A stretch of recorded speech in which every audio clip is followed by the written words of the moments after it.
Welcome back to the Pub List. This is James. I'm Adam.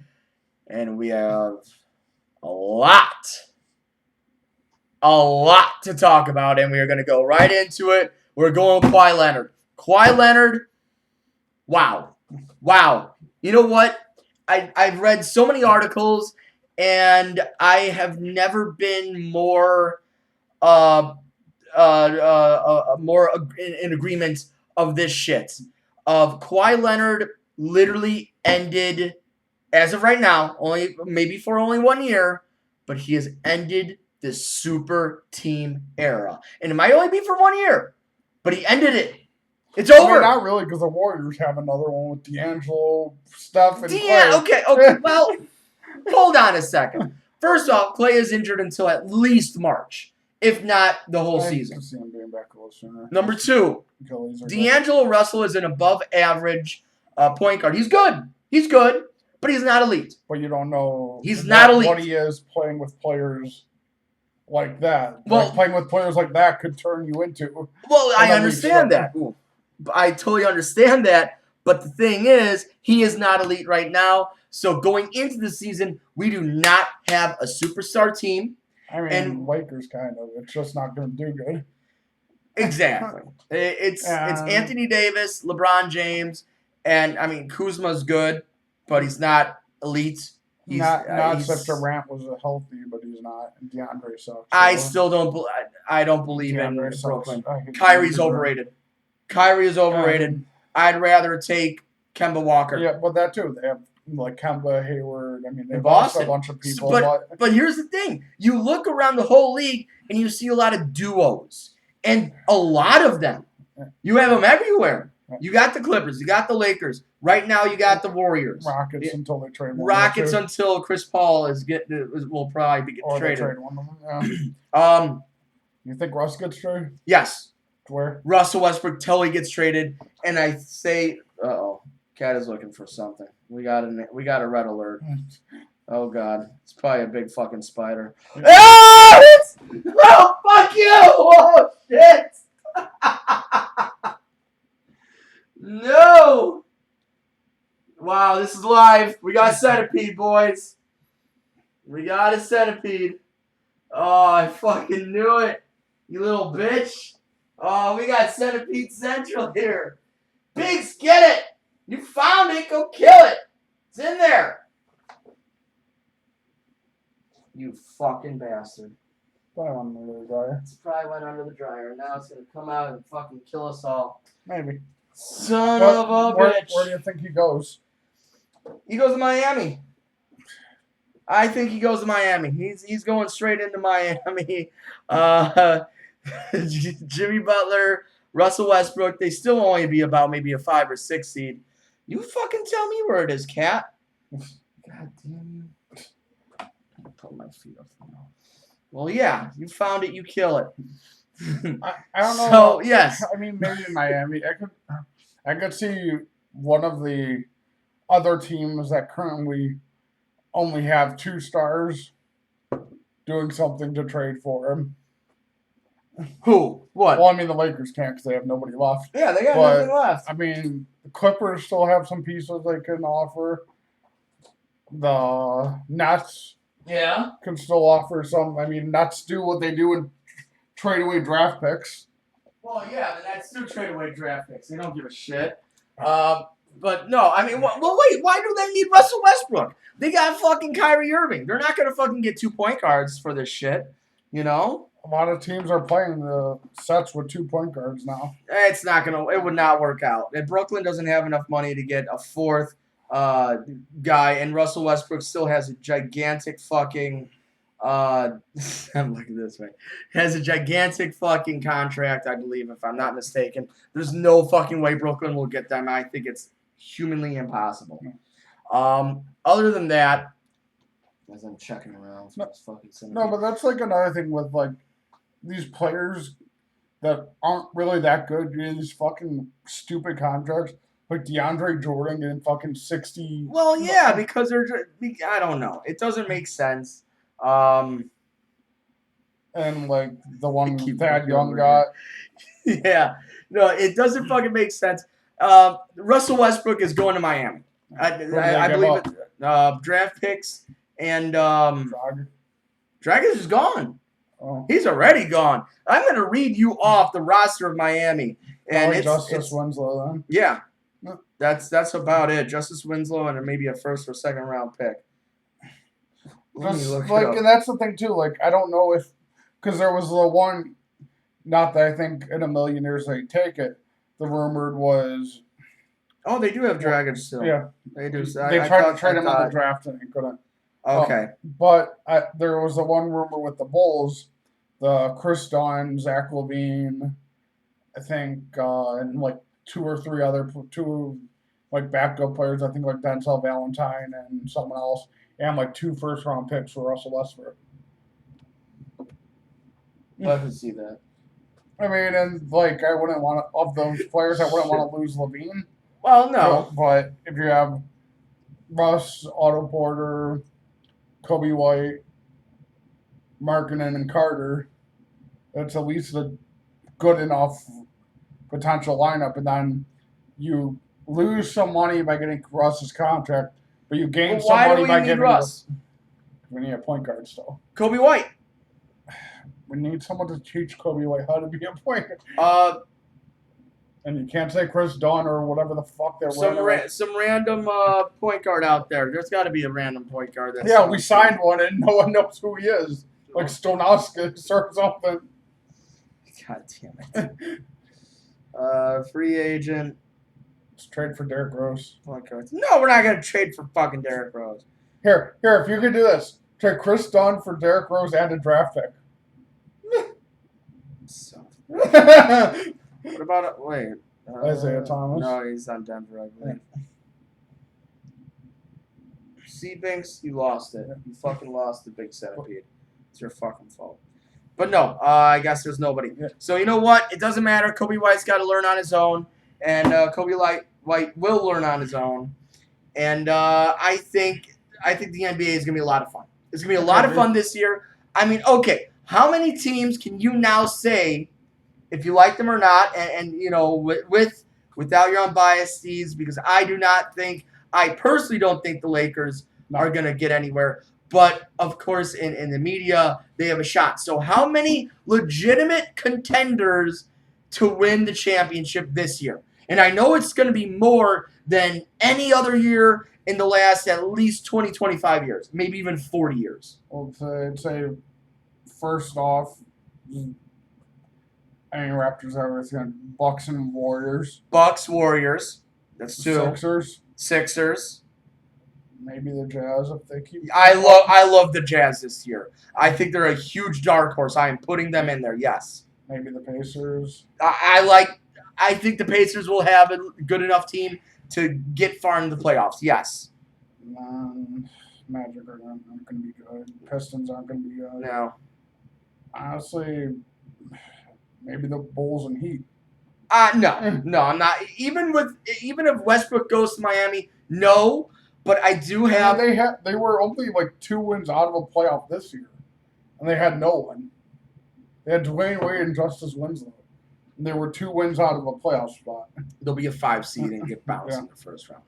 With the Bulls, one of my buddies did say that the Bulls might be a dark horse of getting like a 6 or a 5 seed, and that could be scary in the first round. Probably will still lose in the first round, but maybe in a 7-game series or exactly. But yeah, you named 5 right there. Because if you say you match them up with, say, a Celtics getting. Oh, okay. I think the wouldn't for Celtics are going to be 100% good. say Celtics would definitely beat the Bulls in 7 games.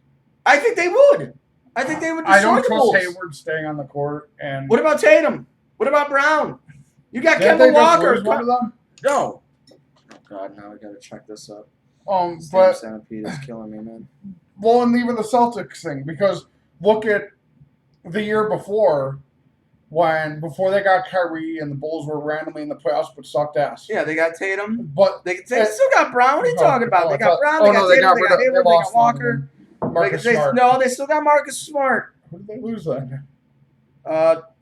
Avery Kyrie. Bradley. Yeah, Avery Bradley. That's So they still have a team. They still have a very young team. I'm putting them in there too. There's 6 teams right then and there, and then you got the Clippers, you got the Lakers, even though fine and great Lakers. The imploding Houston Rockets. Yeah. But they're still in there. You want to put Portland in there too? Yeah. That's 10. We just named 10 teams that could possibly make and win the NBA Finals. And I believe in that. Yeah. When was the last time you could say you could have 10 teams that are legitimate contenders in the NBA? Like, never. Yeah. Like maybe back in, 1977? Or something like that? When or 70, what was it, 75 or whatever, when Philadelphia won it all? Yeah. This is crazy. I love it. We're going to have parity this year. It'll be a lot of fun. It will be. I could see Denver. Yeah, Denver's doing. That's 11. I could see the Bucks though winning it past it this year, and you know what? I'm calling it right now. Because they had their experience in the playoffs lost. Bucks Warriors. See them move up. Yeah. Bucks Warriors. I honestly. But as for the Celtics thing, there's something about that team. Yeah. That I really don't trust, and it kind of started 2-3 years ago. When the fucking Rajon Rondo, Jimmy Butler Bulls almost eliminated the number 1 seed Celtics for the fucking playoffs. Yeah. Yeah, you're right. They almost did. And this Bulls team, on paper, looks a lot more talented than that Bulls team. I do agree. But we're gonna find out what this Bulls team is all about. I'm excited. Do you think it's kind of weird that, for as much as everyone hates him, that Garforman and John Paxson randomly did a good job this offseason? Well, hold on. I mean, it's better than we expected. We will see. There's a possibility that this is true, but I'm not going to go as far to say that it's going to be true yet. But especially if you add in the trade for Otto Porter, though, it's a good option. Okay, what is... And be real serious about this or whatever. I can't even fucking speak this fucking I don't even know where this fucking thing is. What would be for you a happy season for the Bulls? What is your standards for this year's Bulls? Over 40 wins, get to the playoffs, maybe get passed around. Wow, you're expecting a lot. I don't think 40 wins from the East is too much. You still have the Cavaliers, Knicks, Wizards. 40 wins might only put you at the 7 or 8 seed, and you're going to have to face a Milwaukee or Philadelphia team that's about to destroy everything. I'm not scared of Philadelphia. I will be happy going into mid-March or beginning March within 2 games. Or within 2 games of a playoff spot. And if we don't get it after maybe losing the last game of the season type shit, I would still be very happy. That is some great progression for a team that's going to go up and down this fucking court and shoot threes. And they're athletic. Yeah. They're athletic. And if Kobe White is even an average point guard, this is going to be a fun team. This is going to be a very fun team to watch. Do you think they'll find anyone who will trade for Chris Dunn and they'll get anything even remotely okay? They'll waiver him. We're not going to get shit for Dunn. And if we do, it's going to be cash considerations. I'll take cash. Just Paxson. I mean, you need cash to pay some of your players. Next year is going to be fun. I honestly don't see, kind of like I said at the beginning of the NBA season last year. Yeah. Everybody thought. I still don't think the Lakers are going to get in the playoffs. I was about to say 100% agree, but I'm not going to agree on you on that one. I did bet somebody that the Lakers, at very best, 7 seed. Very best, 7 seed. The only reason I don't see that is Thunder. Name all the teams. Thunder are obviously going to drop. Thunder done.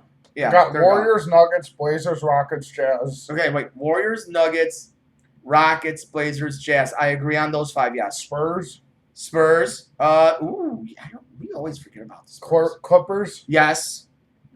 And then Thunder are going to drop down, so one team will move up. Yep. Kings were doing good last year. Timberwolves had some Timberwolves times. might be good.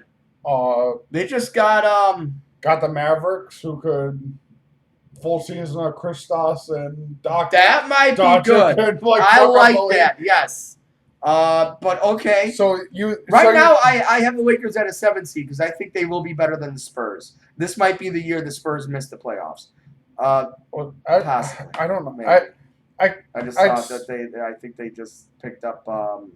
Yeah, they picked up someone. They picked a guy up from Brooklyn. Yeah. I can't remember. DeMar Carroll. There you go. DeMar Carroll. The only reason I don't think they're going to is just I expect the Kings, Wolves, and Mavericks all to be better. I agree with the Kings and the Mavericks. The Wolves are kind of just shady because you never know with Andrew Wiggins and Karl Anthony Towns. And then even if just 2 of those teams are better, the Kings and Wolves, and they're out. If you lose the Spurs and Thunder, you only have 2 teams to replace. And there's always a 75% chance the Spurs randomly fall backwards into the playoffs. Yeah, because it's Greg Popovich. So maybe you have 1 spot for those 3 teams. Yeah, and of those 3 teams, I would think Spurs. Of the Kings, Mavs, Lakers, and Lakers. I'd say Mavs. Mavs and Kings. I'd say both are better. Yes, I agree. I do agree. And I don't think Cousins is going to work with LeBron. And I think, you know what? Call me fucking crazy. Pelicans. Yeah. Pelicans. I think with Zion Williamson, with J.J. Redick, I think J.J. Redick is a very, very underrated player. Ingram. And Brandon Ingram, well, we'll see how young or Ingram's not how good. young. Ingram's a good player. They just fucked him. Well, he's got blood clots. Yeah. Oh, yeah. Yeah. He's got Bosh had that too, and he still played a little. And then retired. Oh, he played a little first. And, like I said, Lonzo Ball is no world beater. He's an average point guard. He's a good passer and good defensive player. And people might be sleeping on this New Orleans Pelicans team. I think they could sneak in at the 8th seed. Yeah. I think they can. And you know what? Fuck it. Pelicans will have a better record than the Lakers. Yeah, I can calling it right now. I can see that just because I really don't trust that Cousins and LeBron are going to work good together. I think they will. It's just, it's not going to matter. And they already said LeBron's playing the point. He's going to be the point guard. Yeah. What? He basically is anyways. Yeah, but he's just going to do spot up 3s and spot up deep 2s. He's going to try to drive, and then he's going to look for Anthony Davis, and both of them are going to be double teamed. Well, maybe not double teamed, but they're both going to be heavily guarded. And who are they going to shoot it out to? Who? Didn't they sign Danny Green? Oh, maybe they did.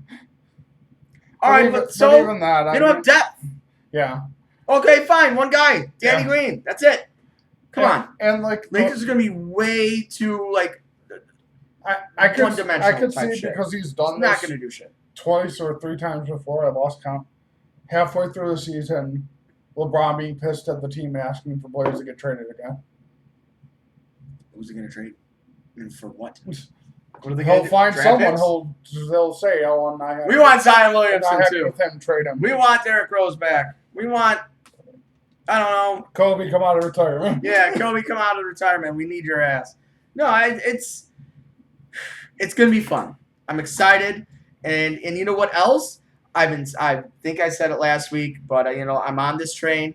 Father Time always wins, and I think last year was the beginning of the end of LeBron James. Yeah. He is 30. I think he is or will be 35 years old. Yeah. He's been in the league for 17 years, mm-hmm. Or he's going to go into the 17th year, I think, 17 or 18. 18. That's a lot of wear and tear. How many playoff games? He has already surpassed more NBA games than Michael Jordan. He's surpassed it. We all saw what Michael Jordan looked like when he was on the Washington Wizards. He didn't. He looked average, and I'm not going to. He was still dunking, but I'm not going to say that all of a sudden LeBron's just going to be an 18-6 guy right here. I'm not going to say that he's going to be an 18-6 guy. He's still going to have 25, 26 points a game. Yeah. He's still going to get 8 boards a game or 9 boards a game. It was still, and being the point, he might even get about 7, 8, 9 assists a game. Yeah. He might be almost averaging a triple-double. But guess what? The last time somebody averaged a triple-double, Russell Westbrook, where did their team go? Nowhere. Not to a championship. Not to an NBA Finals. And that's what's going to be. That's what's going to happen to the Lakers. The next year they would have if Durant didn't tuck tail. Well, he's a pussy. So that's what he is. I still think, like, I get, like, the contract he signed with the Nets was amazing, especially for a player that's not going to play next year and may never play the same. But Exactly. if I was him, I think I still would have taken the player option in Golden State. Because then you could have won another year. Then if you come back in the playoffs and make them look good, you improve your stock even more. Yeah. And then you get a bigger contract than even what the Nets offered. Exactly. But I guess this was all in talks ever since January. Even Bobby Portis knew about it. He was like, dude, all of us players knew. All of us knew. Guess what? Then we all knew Kyrie Irving and Kevin Durant going to Brooklyn. Done deal. Bobby Portis, NBA UFC champion. Bobby will kill people. You don't fuck with Bobby Portis. Just ask Nico. He knocked him out of Chicago. I think he knocked him out of the league. If I'm not No, he's still on the Bucks. Oh, he is still on the Bucks. No, but who was it that is not coming back to? No, I think Mirotic is going back to fucking Montenegro. Yeah, Uh, I think. I remember seeing that somebody is ending their NBA career and going over to the European leagues, and I want to say it's Nico.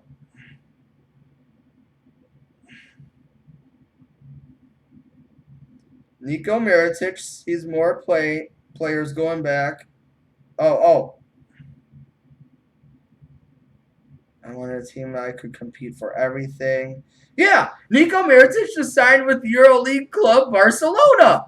He didn't just knock him out of Chicago. Bobby Portis knocked Nikola Mirotic out of the NBA and out of the States. Now that's a dude you don't want to fuck with. If he's going to knock you out of fucking the league, whoo, adios muchacho. I also love the fact that in that situation, Bobby Portis was technically the aggressor, and all of his teammates were like, nice job. Yeah, good job. Nice job, Bobby. Poor Nikola Mirotic. He was supposed to be really good. He was for a little while. Yeah, for Milwaukee. He was even good for the Bulls for a little bit. Just they weren't in a position to use him right. Exactly. All right. So it's sort of officially beginning of the second half in baseball. Yeah. And you know, we like baseball. Baseball's like that guy that you don't really want to, like, you know, involve with everything, but you still do it, you know, because it's baseball. So we got we're gonna start with the AL East, and we're gonna do contenders or pretenders. That's what this game's gonna be. We're gonna do contenders or pretenders, and right now we got the New York Yankees. The New York Yankees, 57-31 on top of the AL East, 6.5 games up on everybody and anybody else. Are they contenders or pretenders? Yeah, They're contenders. They're the fucking New York Yankees. They're destroying the fuck out of this baseball. They're putting up fucking records with home runs, and yeah, they're starting pitching. Their pitching is not the best. I don't think it is. But you know what? Yankees, with all that fucking firepower, no matter what, even with home field advantage possibly throughout the whole playoffs, contenders. Tampa Bay, they're 52-39, fucking good record right now. They're the wild card right now. Yeah, right now they're in the wild card. Are they pretenders or contenders? I think they're contenders just because I think the Red Sox are dipping down because their pitching is letting them down like the Yankees, except they don't have the 15-run-a-game offense that can just and just run over the rest of the league. I think the Rays are contenders. I think Red Sox are going to miss the playoffs. I'm going to say that, yes, the Rays are contenders, but I also think the Red Sox are contenders. You still don't sleep on the defending champions. They're still, yes, they're at 49-41. They've won their last 4 games. Chris Sale has been having a terrible fucking year. Their bats are kind of hot and cold. I think they're going to find it. They're going to get that second half swing, and I think the Boston Red Sox are going to be right in there, and they're probably going to have that one game playing with Tampa Bay, and it might be in Boston. I think they might overtake Tampa Bay at least for that, but yes, they will probably face Tampa Bay in that wild card game. Minnesota. Are we looking at pretender? What? I'd say just because of the division they're in, they're contenders. Because Minnesota? Yeah, I don't see the Indians. I do. The Sox could if they do get really super hot. Not yet. But I don't know if the Indians are gonna move on. Because they just lost a pitcher. The Indians are like I don't want to say modern day because the Indians are like. They're like the Cardinals of the AL. Oh, they just randomly find ways to play. Yes. And I honestly believe that this nice little story of Minnesota, how they started off fucking hot and now they're kind of plateauing a little bit. I think Minnesota's going to miss the playoffs altogether, and Cleveland is going to reclaim the AL Central as their fucking The only bitch. reason I think Minnesota makes it is because one year there's always like that one team that you're kind of like, how the fuck did they end up being this good and getting in the playoffs? And I could see because the Twins' offense is really good. Their pitching is okay, but yeah, I don't know. I don't know if I trust the Indians after losing Carrasco, because that's a big pitcher to lose. He is, but the Indians. I mean, they still have Bauer and exactly. So I honestly think the Indians will be fine. They're hitting the ball great. They're fucking doing what they're doing. They've won 6 in a row, 7 out of the last 10. I think coming out of the gate, let's see what the Indians even have. 6 in a row. Yeah, and let's just take a look, because this is huge. The first series back is against Minnesota in Cleveland, and if they take 2 out of 3 on Minnesota, I honestly think that they're gonna be. They'll be what 2-7. Okay, they'll be 4.5 games out. Or I could even see this division ending up like the Cubs Brewers did last year. What kind where it ends up like right on top of each other, Minnesota and Cleveland, and then maybe even have a play-in game within themselves. Yeah, I think you might be right, but I honestly think Cleveland is just going to steamroll through now. They're going to start winning 15 out of 21 type shit. Minnesota, I think, is going to plateau, and it's going to be too much. Cleveland's going to take them over. Astros are killing people, so that's not even. They're contenders. Houston is contenders. Yeah. That's right. You still have your wild card out there. Who do you think it's going to be? Oakland, Texas, LA, or not LA? Oh, fuck LA. Oakland, Texas, Minnesota, or Cleveland. What's that other one? Because you're saying Boston's out. Who you liking? Cleveland, if they don't win the division. Either of those, if they don't win the division, if whoever doesn't win, the other one would get it. All right, what's one team that has an under 500 that could sneak up there and fucking take a possible crazy wild card? Pirates. No, I'm looking at the AL. Oh. Mine's going to be... Angels suck ass, so no. I don't trust Angels. Well, it's looking like they're the Angels or the White Sox, because everybody else. I'd say White Sox. If that's my choices, the Angels or the White Sox. I'm a Sox fan, and I would say the Angels somehow. Somehow, some way, with Mike Trout, the Angels. They've had Mike Trout for 10 years, and they've never done anything. True, but I just feel like the Angels could beat up on Oakland. The only reason Texas, I don't think they could is Seattle, could somehow pop in at this point. Wild card. At this point, if you look at it, Angels only 1 game under 500, so that's good. Sox are 2, but the Sox at this point are in 3rd. True. The Angels are behind the Rangers, Athletics, and Astros. So they have a harder hill to climb to get into one of those wild card spots. This is true. Because right now they're 6, the Sox are 7 games back from the wild card. The Angels are 6.5 back. So it's basically the same thing. Yeah. But the White Sox still play the Royals a lot, still play the Tigers a lot. And those are probably. Let's see. They still play that Orioles like 1 or 2 times. All right, so White Sox we're going to go through this. They have 4 games against Kansas City. That probably should be a sweep. They have 4 games against Detroit. No. So 4 of each. I'm looking to see. I see a lot of Minnesotas. I see a lot of Minnesotas. Yeah. Because they only played them 1 series at the beginning of the year. I think you're right. Yeah. Kansas City again. So they got 7 games against. Okay, they got 7 games against Kansas City and 7 games against. What the fuck is this shit? Oh my god, I don't know what the hell's going on. 7 games against Kansas City and Detroit. 11 games against Detroit. And I see a lot of Minnesota.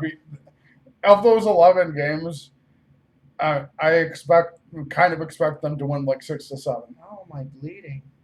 Did that fucking centipede get me? I don't know. No, I expect them to win like 6 or 7 of those 11 against Detroit. Yeah, I could see that. Because Detroit really sucks. Giolito, who could somehow pitch against everyone but the Cubs. Yes, exactly. Who's going to be a or fucking even Nova, who the Cubs can't hit. Well, they rate for It's funny because Giolito is the surprise, is the pleasant surprise, and Nova coming into this year was supposed to be a beast. It's like James fucking Shields. Except the Cubs can't hit even Nova, but they killed Giolito. Now we're going to the NL side. And what I think is the most intriguing actually, no, it's not the most intriguing. Because you got some crazy shit going on both the NL Central and the NL East. We're going to start with the NL East. We got Atlanta up. They're 54-37. Contenders or pretenders? Atlanta contender. They're really good. I think they're going to keep going. I think you're right. I think Atlanta is good enough to pass to eke out this division for sure. Nationals. There's 47-42. Pretenders or contenders? Pretenders. I don't think they're going to. I think they're contenders. I think they got this wild card. I think they might even get the home field for the play-in game, and we're going to have to go through, or somebody's going to have to go through Washington. I think they're contenders. Maybe. Max Scherzer. Philly. Phillies are the same, 47-42. They're not ready yet. Pretenders? Yeah. I'm going to say... They're not ready yet. Call me crazy. I'm saying contenders. I'm saying that they're also going to make the playoffs, meaning no more wild cards. So there you go. You got Phillies at Washington, a possibility in the play-in game. And that's going to be like a 2-1 type game. You're probably going to have fucking, oh my God, I can't think of his fucking name. Our boy. Your boy, Arrieta versus Scherzer. And Arrieta usually wins that. So there you go. And Arrieta usually wins that. There you go. Cubs, 47-43. Pretenders or contenders? Pretenders. Huh? Pretenders. Pretenders! I think by 2 weeks from now, they fire Joe Madden. Oh. They don't play consistently. Their pitching hasn't been able to get on a roll. Their offense is incredibly inconsistent. Even getting Kimbrel didn't seem to matter because he randomly gave up 5 runs in an inning with his one close. There's other teams in that division, like the Brewers and possibly the Pirates, that I could see overtaking them and coming up on top. Yeah. Because, the only pitcher in that rotation that I trust right now is probably Hendricks and Quintana, because Quintana's been really good. But I don't trust... You can't trust Darvish, even though he's looked better. Lester has been up and down. Yeah. Hamels has been great when he's pitched, but now he's hurt, so he's not going to be back for a while. That Eldersay, who's still extremely young, looked really good for 2 starts, but they got shelled 1 start. If you put the 2 teams, say it comes out of Cubs and Brewers next to each other, the Cubs should have the better rotation. Yeah, they should. But they don't, because none of them are consistent. And then you go to the offense, and you have Yelich for the Brewers, who is just destroying every ball that comes near him. Yes. And I just don't think I think that they got lucky to get over them at this point in the wild card. I mean, at this point in the break. Yeah. I think the Brewers are going to end up overtaking them. You think the Brewers are going to become Yeah. back-to-back NL Central champs? Yeah, and if wow, both wild cards come out of one division, I think Cubs can't get wild card. Cubs get the wild card? Well, no, I'm saying if the Cubs out of the other division, like I don't even think the Cubs will end up with a wild card. Wow. And I think Joe Maddon's getting fired, and Joe Girardi's going to be our new manager. Wow. Because they want someone. Theo and Judd want someone who I know Girardi's kind of like crotchety and like kind of like Madden goes in his own ways. But Girardi will take advice from Theo and Judd about how they think days off and lineup, and this sabermetrics says our lineup should be this so we can produce more. And Madden just kind of goes, oh, one day Schwarber lead off, one day Bryant. Okay, let's see what happens. And I just think they have enough firepower to get through this crazy NL Central. I honestly don't believe anybody's if they make that good. No, they're not. They're not that good. It's just I don't think the Cubs are that good either.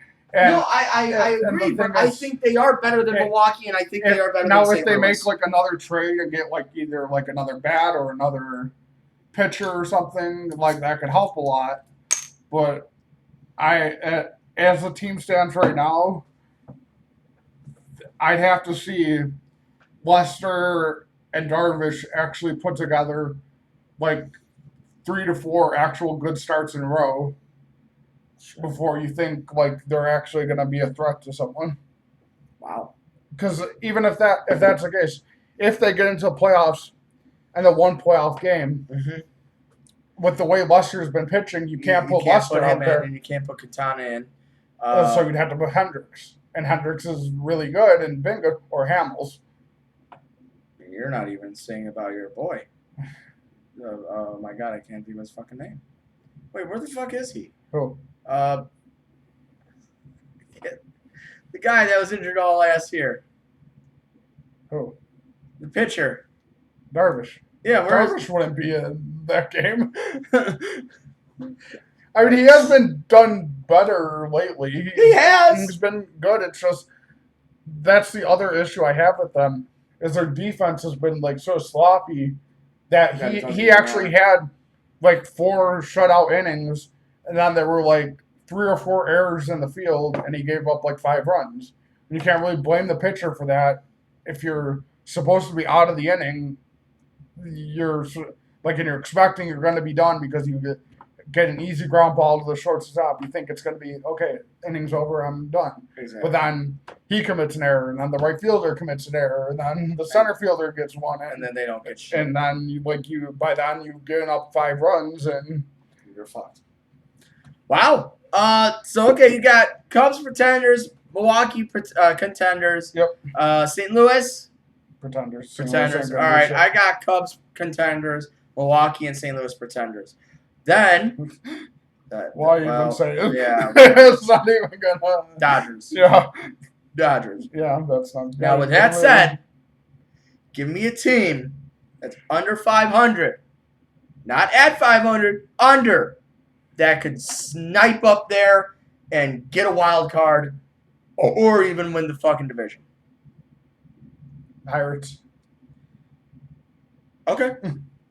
I like that one because the NL Central is very, very vulnerable. Yeah. And they're only, 4 games out? No.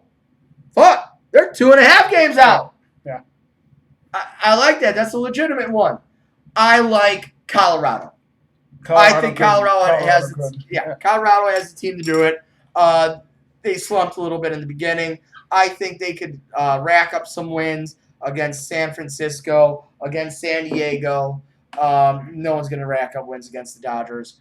And just let the NL Central beat up on each other and let the NL East beat up on each other. And lo and behold, you could see the Colorado Rockies at very best hosting that wild card. Yeah. I like Colorado. I can see Colorado doing that. But I think the Pirates have a really good young team and decent rotation. I think they have a good chance of moving up in the questionable division.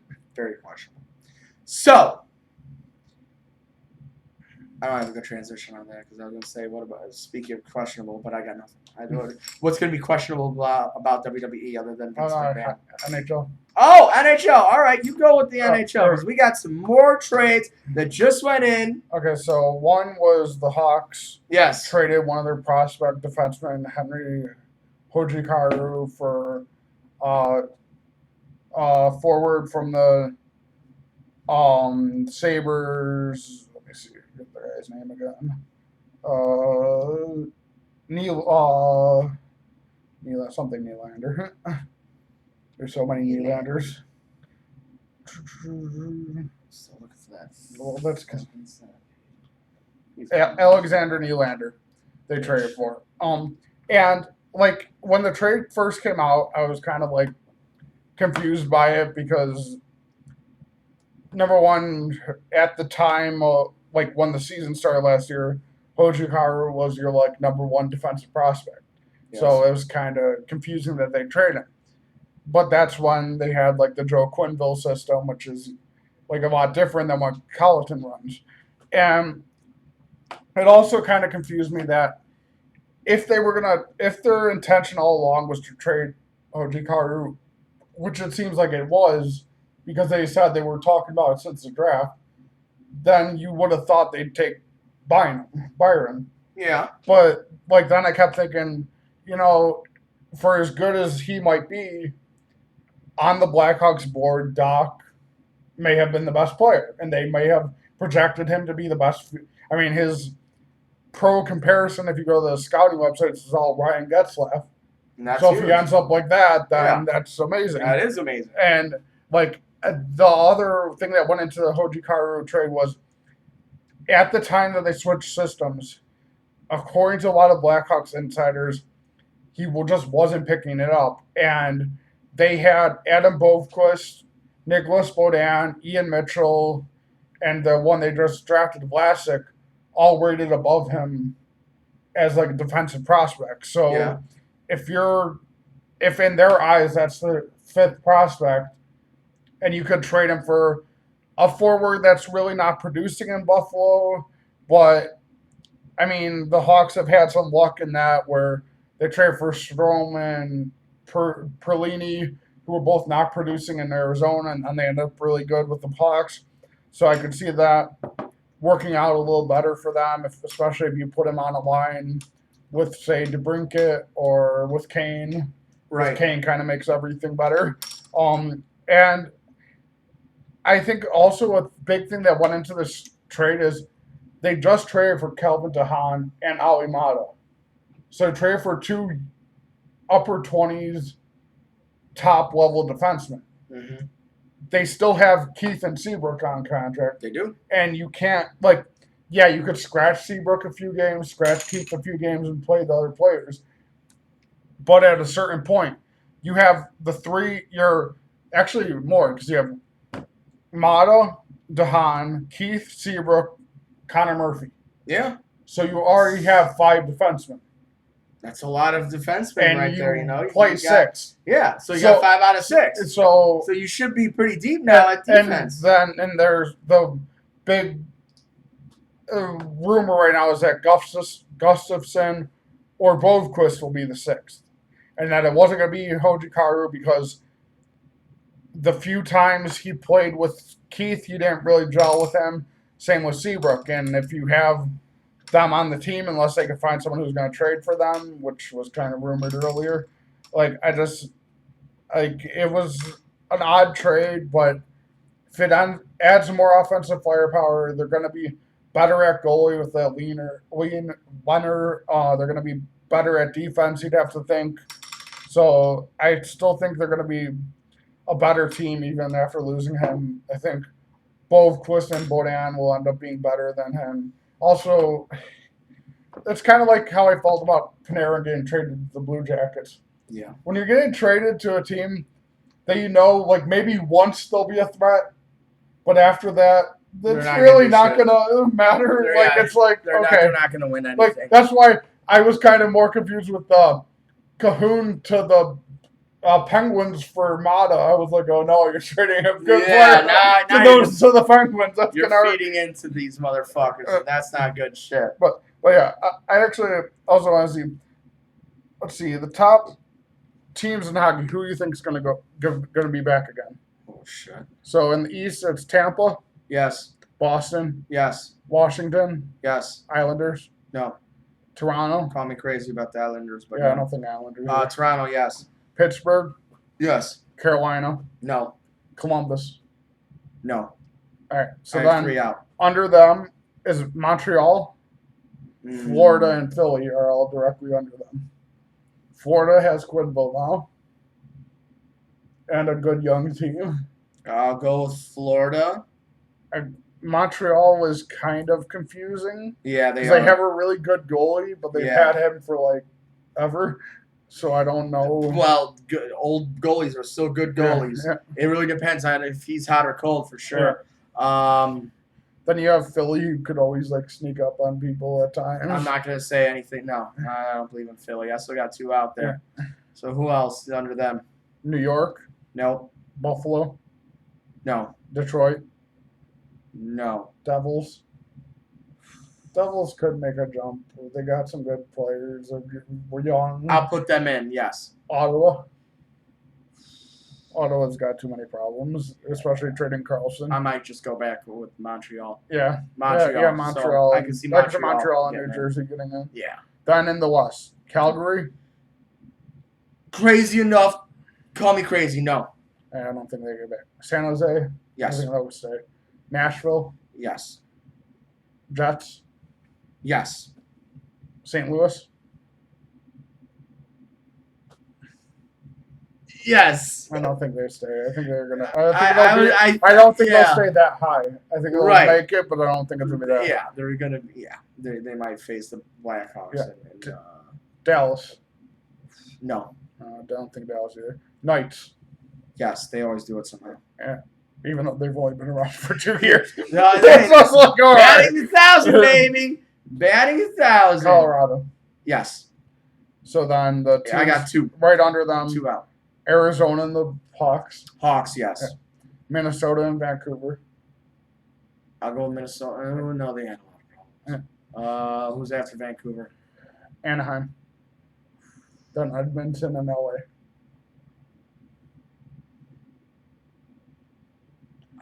Honestly, I'd say the Hawks and Arizona.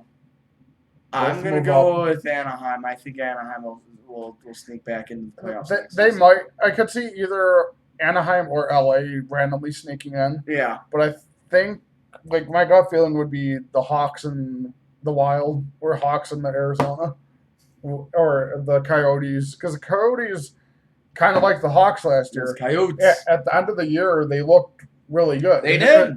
And then it just kind of fell apart at the end. Right. But I could see both of them, like, sneaking in. I could honestly see the Hawks ending up finishing higher than the Blues, just because I don't think the Blues are going to have as easy of a time this year.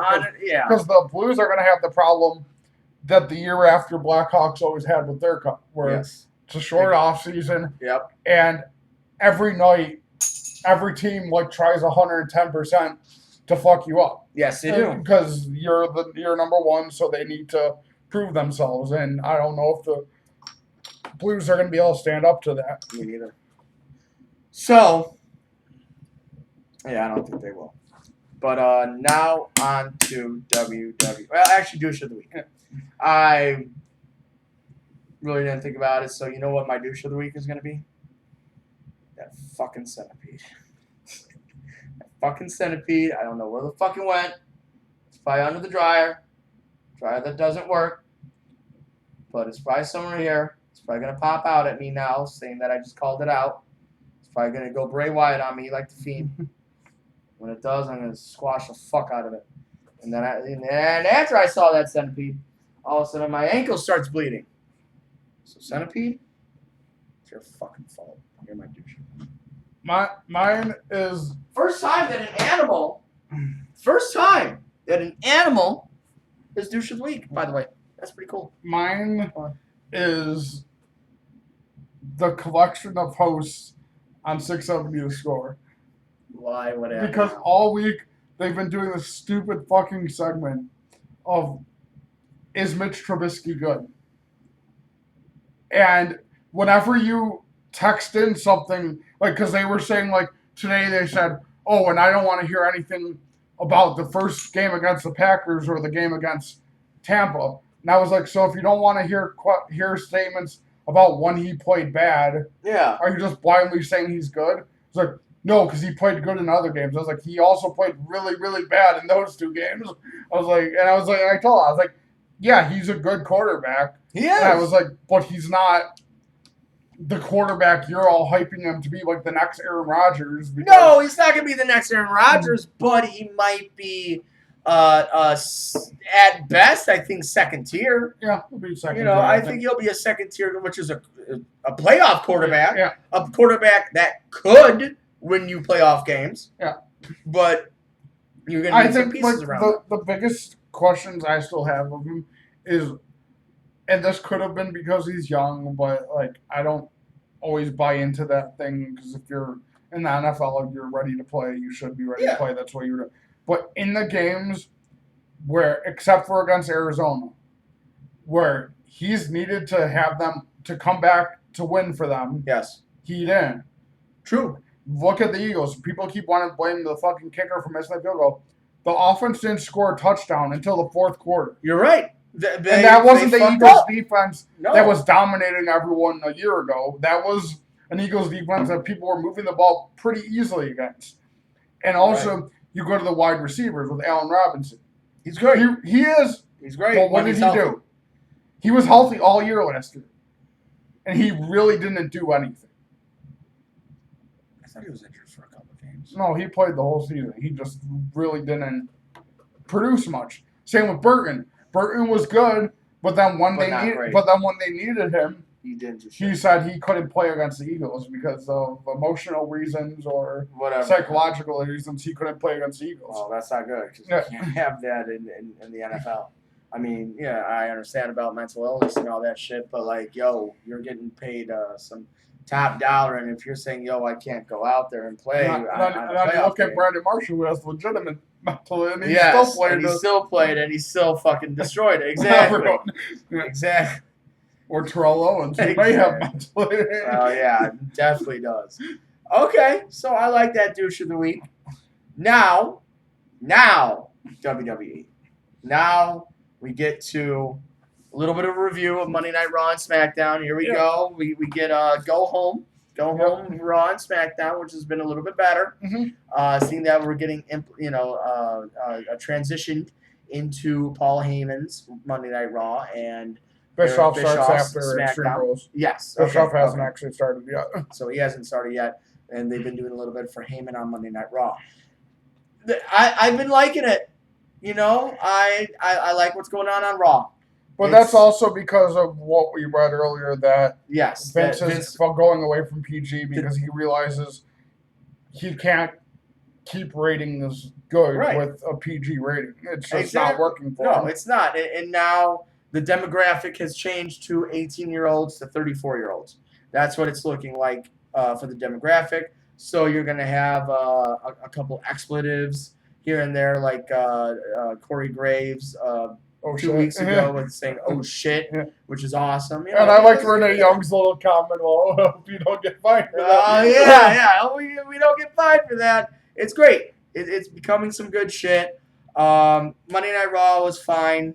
Yeah, I liked it. Nothing wrong. I really like the whole Cedric Alexander, kind of like backtrack, And like, because they hired the janitor and told him to wear a mask, and then Alexander gets tagged in and it starts going crazy. I'm like, whoa, what's this janitor doing? And that gets Claymore, and obviously takes the loss because at the time he's the janitor, he's not supposed to win. But I liked it because kind of like what they were doing with Sammy. Yes. They put someone who everybody backstage and in the crowd seems to absolutely love in a big position. Yeah.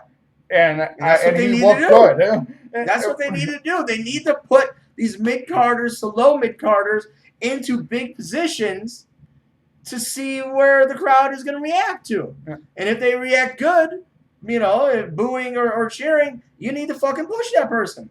It's that simple. And I think Heyman is going to have that type of shit happen to act upon what the crowds are acting upon. Yeah.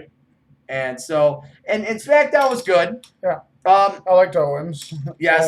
Owens doing, yeah, exactly. Owens doing a little Stone Cold type promo, a little pipe bomb promo. Yeah, saying like how he basically called out Shane, saying how you get all this you're on the air all this time, but you have great wrestlers just waiting for an opportunity, like Apollo Crews and Buddy Murphy, who haven't really been seen since they've been drafted to your show. Yeah. Because you have to be the center of attention.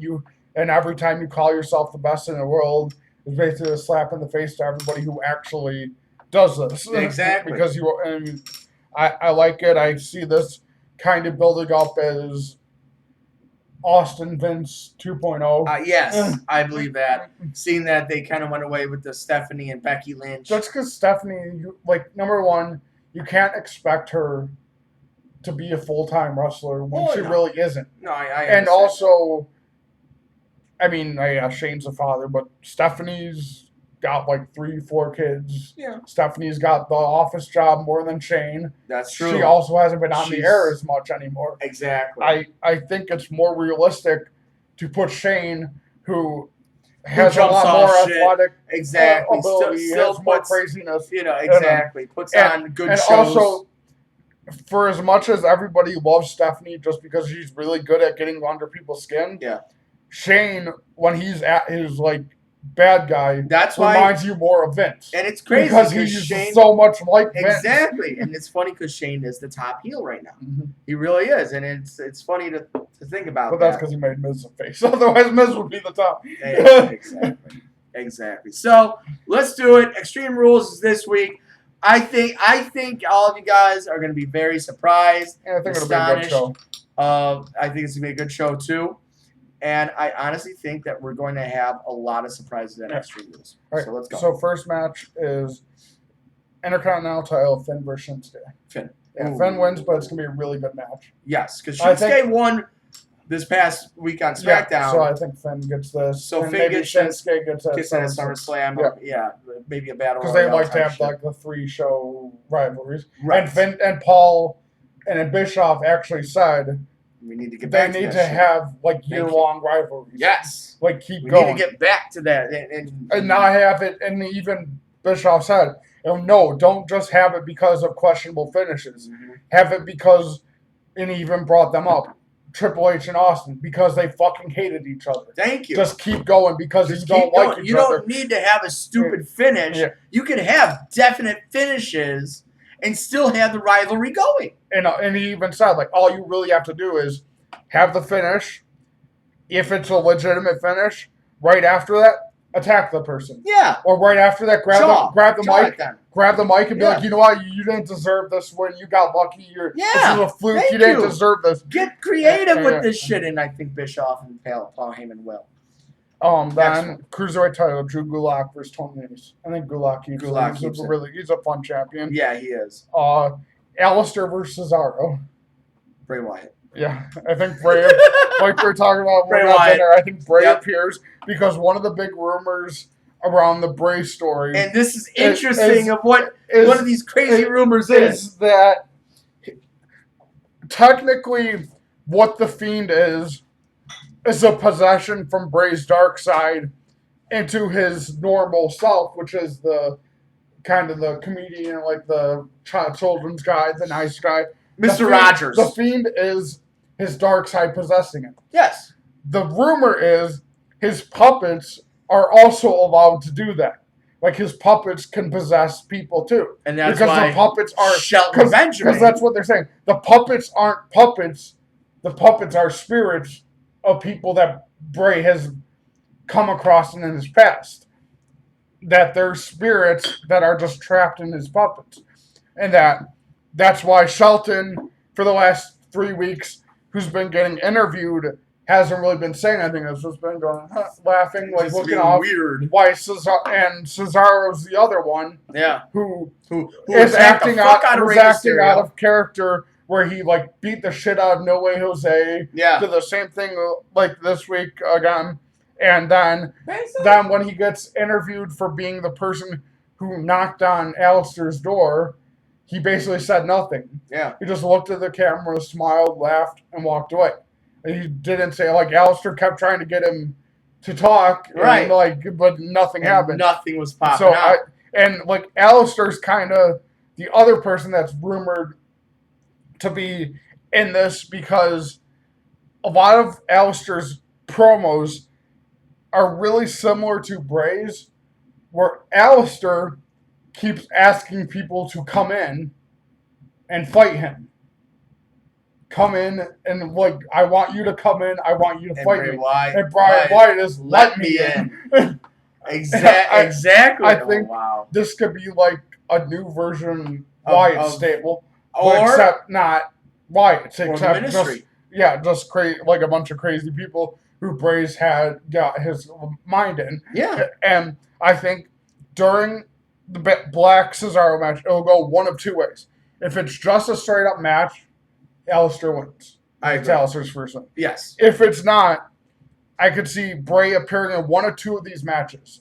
Either this match, where they're about to like finish each other, and then lights go out, Bray's just in the ring kneeling, doing the and then you have Cesaro and Alistair go behind him and do like the Wyatt symbol, where they just stand behind him and just walk out together.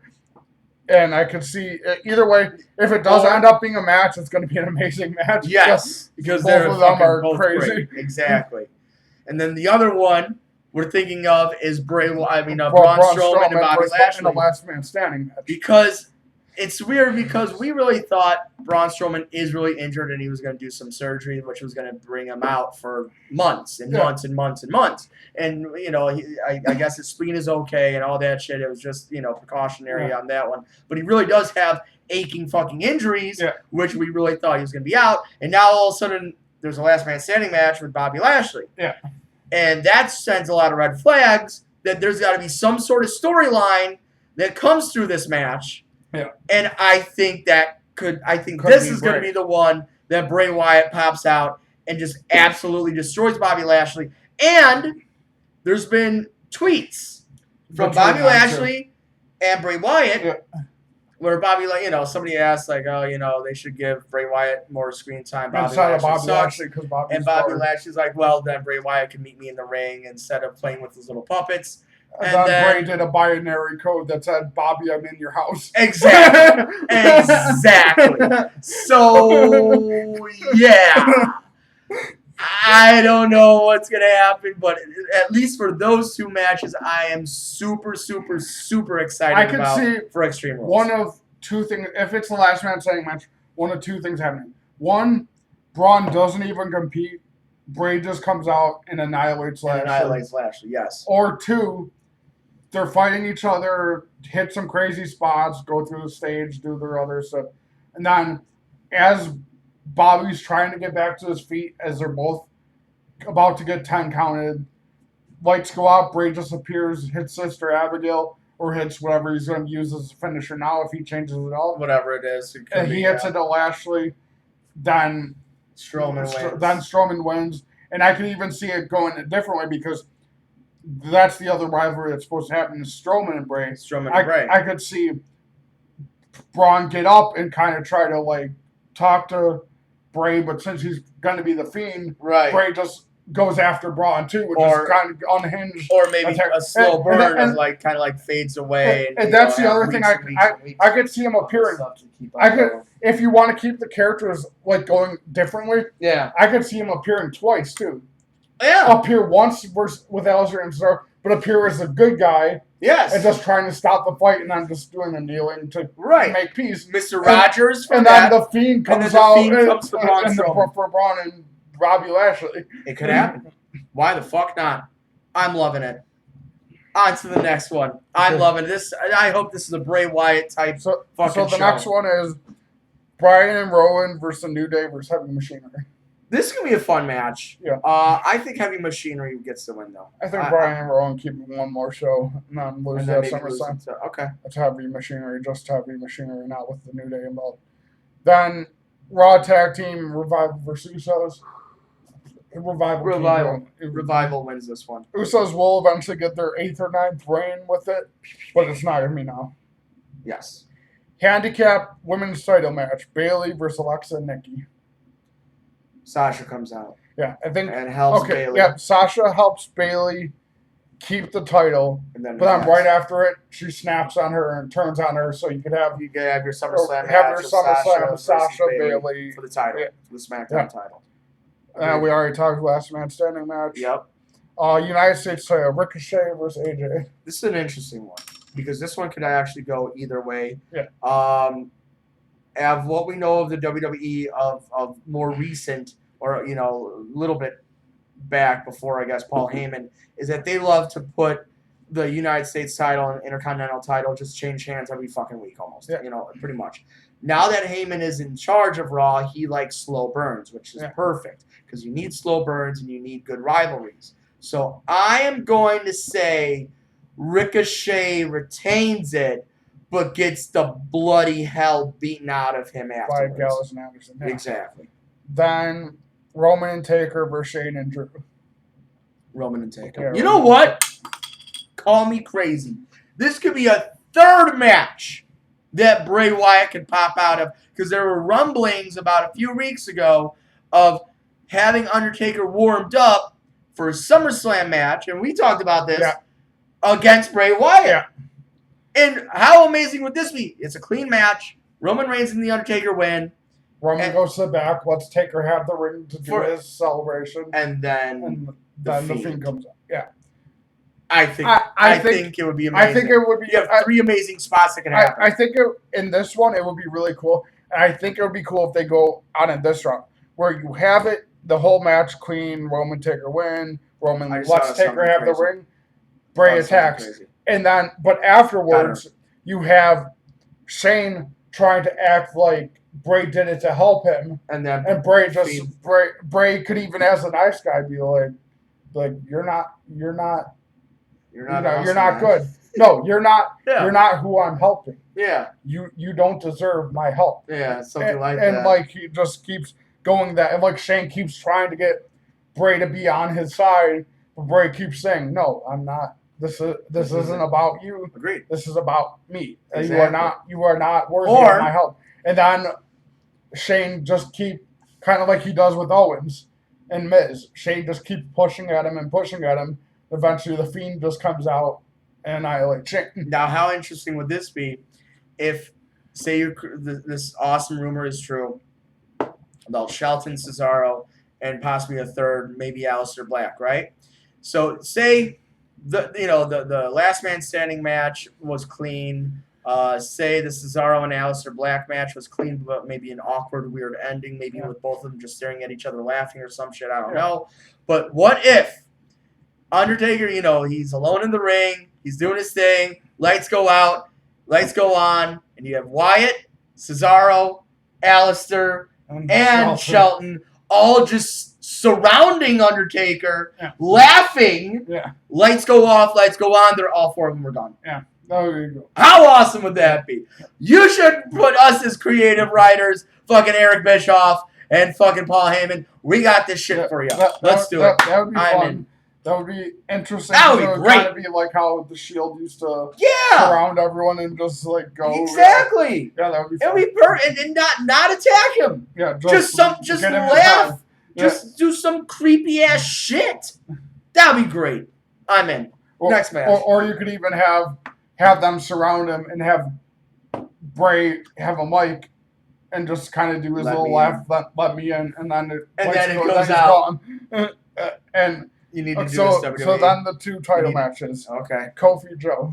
Brock Lesnar. I think Joe wins no matter what. I think Brock tries to cash in, but I think Joe chokes him out. Okay. And Joe ends up champion. And then you still get Brock, Joe versus You're going to get Brock and Joe at SummerSlam. Joe wins that too. Yes, as he should. You need to push Joe as the next big thing. And the reason Joe is going to get pushed this high is because of Bischoff. Agreed. Because the last company Bischoff was in when Joe was at the top was TNA. And Bischoff has always loved Samoa Joe. Who else they are trying to push very, very hard right now? And it shows on Let's Pass SmackDown. The next big, huge baby face, Kevin Owens. Yeah, so you need a heel to become WWE champion sooner than later. Yeah. And if that's the case, you could go with the Samoa Joe versus Kevin Owens for the fall time, going in the Royal Rumble for the WWE title, which would be. And Owens was great, like we said before. I love it. I love the little promo where he's cutting down Shane. Also loved him coming out and then stunning him. And then WWE kind of tweeted, "Arrive, raise hell, stun boss, leave." And Austin replied, like something along the lines of "How did I not get tagged in this?" Exactly. How did I not get tagged in this? What is this crap? What is this? And then the main event, Seth and Becky versus Baron and Lacey. Seth and Becky. I think Baron and Lacey.